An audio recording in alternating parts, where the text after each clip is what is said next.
welcome to Northfield Ice Arena. This is the entrance area. It's very small when you think of a hockey arena. And this is the place that after a game, most of the parents will gather to greet their children when they come out. It's also a congregating place for people in between things.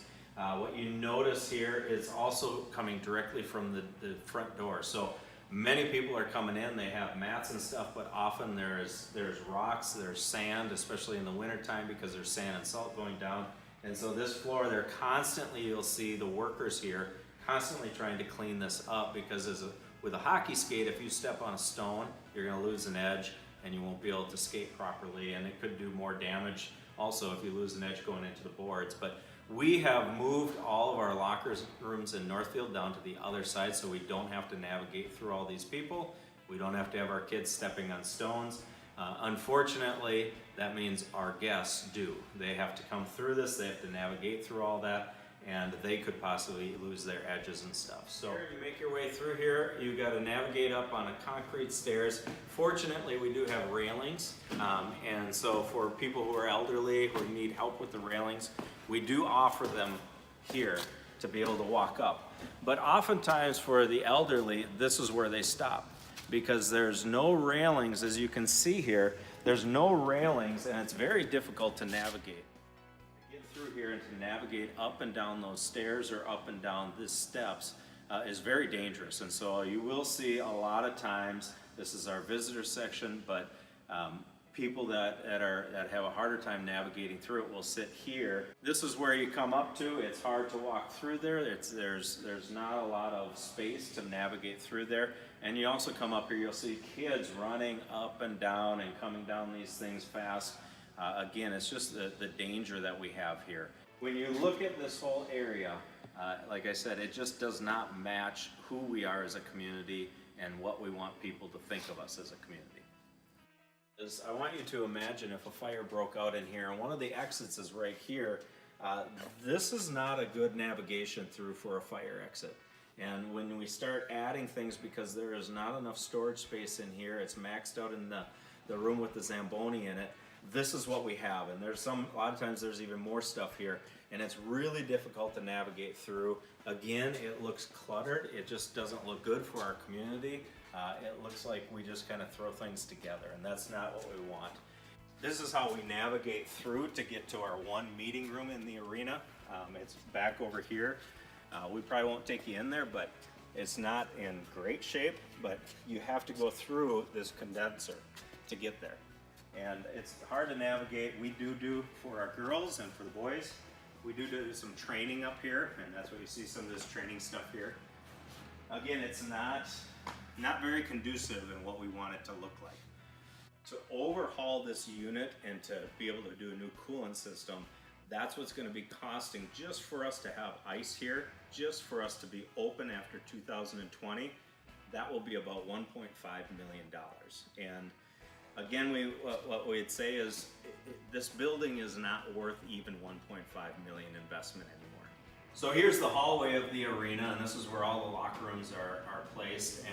And also, if you are in a wheelchair, this is what you'd have to navigate through to get to the place that we have for people in wheelchairs. And as you can see, this is a very narrow hallway. These beams are in here. It's barely code. It is code, I believe, but it's barely code. And when you have teams coming and going, people coming and going, that's one thing. People walking with bags are usually knocking up against these walls, but now also put that somebody with a large hockey bag walking down and somebody in a wheelchair coming the other way. Now I'll take you into our locker room. This is just one of our basic locker rooms. They work to expand it, but if you come in here, I mean, this is, if you don't know hockey, and I get it, a lot of people aren't familiar with hockey, this is extremely small.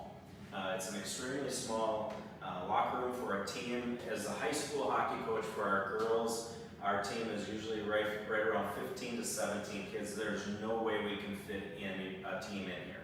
So what we usually do is we have 2 to 3 locker rooms that the girls are getting dressed in. We try to squeeze into one, but it's really hard. Most of the time you'll have people sitting on floors. You can't smell it because you're on video, but this does get to be smelling. And the other thing that you'll see is is you'll see the staff constantly trying to keep this clean. These floors are wet all the time, and a large part of that is just when you think of all the bacteria and stuff, and just trying to keep these things clean is a hard task to do. And with that, you can feel that it's very damp in here. So it's just extremely inadequate as a locker room, and again, it just does not portray our community in a good light. And the most often comment is, "This is your arena, this is your arena," or "I hate playing in Northfield Ice Arena." It's just the reality of it. I mean, it is what it is. It's probably known throughout the state as one of the worst ice arenas currently in the state, which stinks.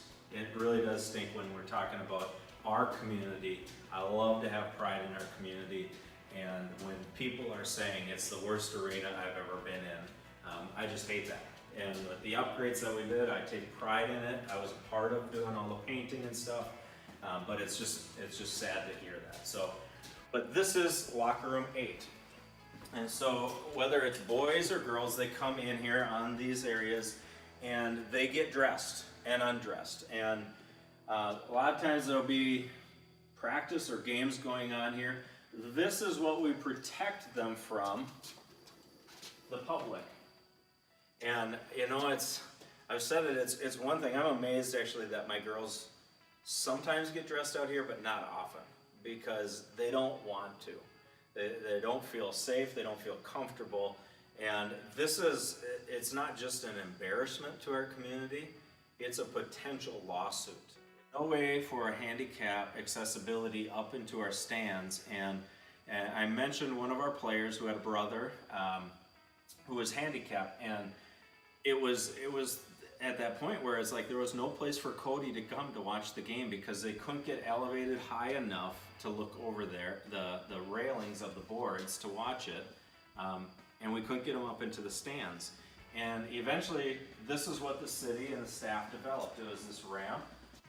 But the reality is we come up here, and it is just enough room to be able to bring a wheelchair in here to turn it, and then we are putting them here. Most of the time, the wheelchair people, their chin will be at this level to watch it. I want to point out here, 1 to 2 wheelchairs maybe could fit here, and there's no heat. There's no heat at all.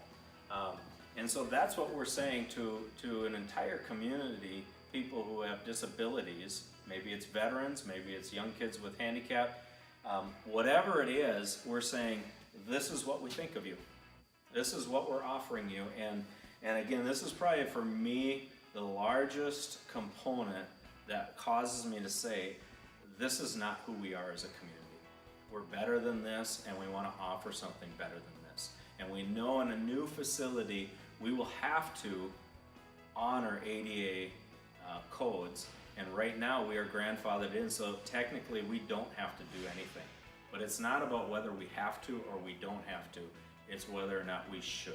And we know in a new facility, we will have an elevator for the handicap. We'll have special seating where it's heated and they can view the ice in a positive way.